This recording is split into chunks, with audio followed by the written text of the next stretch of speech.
नमस्ते, म प्रतिभा यहाँहरूलाई यस युट्युब च्यानल मेरो अनलाइन टिप्समा हार्दिक स्वागत गर्दछु। आज मैले यहाँहरूमाझ नर्मल दाललाई कसरी झानेर मिठो बनाएर पकाउन सकिन्छ भन्ने बारेमा एउटा भिडियो बनाएर देखाउन गइरहेको छु। दाल झान्नको लागि चाहिँ मैले यहाँ सामग्रीहरू रेडी गरिसकेको छु। मैले चाहिँ यो दाल मुसुरो र मासको मिक्स गरेको दाललाई कुकरमा 4-5 सिटी लगाएर नुन र बेसार मात्रै हालेर पकाएर राखेको छु। यो चाहिँ त्यसैगरी मैले अलिकति काटेको टमाटर लिएको छु। त्यसैगरी थोरै मसिनो गरी काटेको प्याज लिएको छु।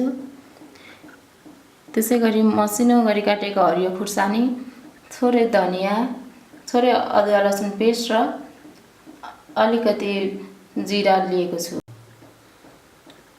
दाल झान्नको लागि चाहिँ मैले हिट अन गरेर प्यान बसाइसकेको छु। यसमा म अब थोरै तेल राख्छु। यहाँहरूले चाहिँ छ भने घिउ या बटर राख्न पनि सक्नुहुन्छ। मैले चाहिँ यसमा तेल नै युज गरे।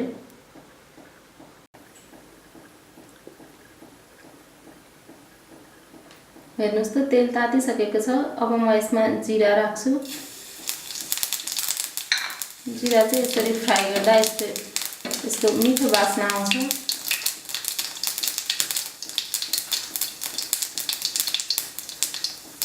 जिरा रातो रातो भएर फ्राई भइसकेको छ। अब म यसमा हरियो खुर्सानी राख्छु।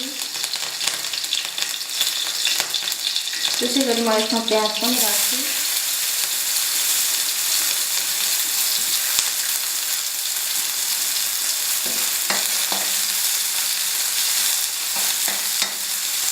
प्याजलाई चाहिँ एकछिन रातो नहुनेसम्म फ्राई गर्नुपर्छ।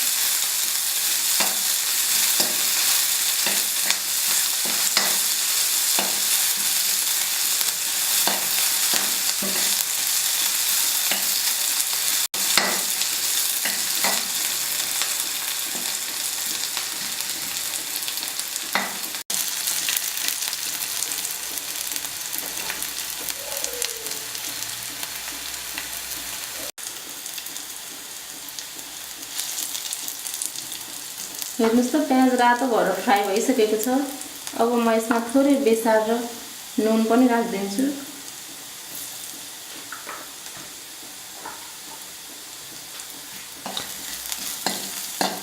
त्यसैगरी यसमा म अदुवा लसुन पेस्ट पनि राख्छु।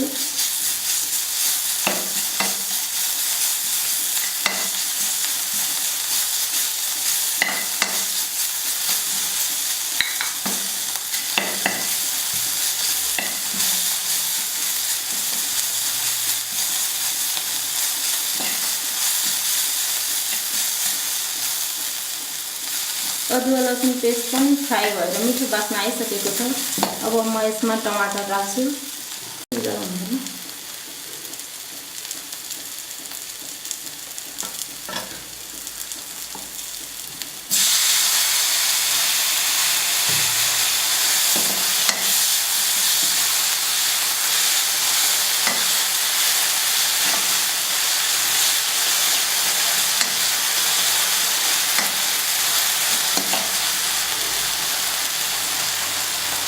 यो टमाटरलाई चाहिँ राम्ररी गलेर यो पेस्ट नहुन्जेलसम्म एकछिन पकाइराख्नुपर्छ।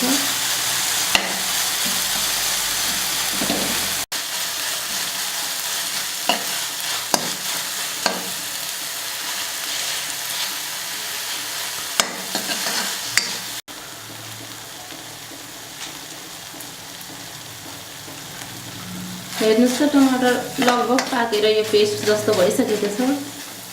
अब म यसमा दाल राख्छु।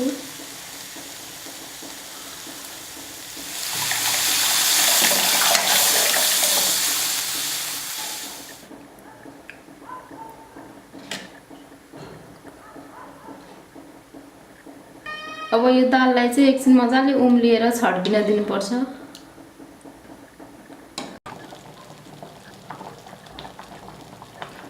हेर्नुस् त दाल मजाले छड्किरहेको छ। अब यो दाल रेडी भइसकेको छ। हेर्नुस् त मैले यसरी झानेको दाललाई चाहिँ यसरी बर्डमा सर्भ गरेको छु। यहाँहरूले पनि यसरी नै दाललाई झानेर मिठो बनाएर खान सक्नुहुन्छ। यहाँहरूलाई मेरो भिडियो कस्तो लाग्यो प्रतिक्रिया दिन नबिर्सनु होला। साथै यस च्यानललाई सब्स्क्राइब गर्नुभएको छैन भने सब्स्क्राइब गरेर पनि सहयोग गरिदिनु होला। हवस् त, धन्यवाद।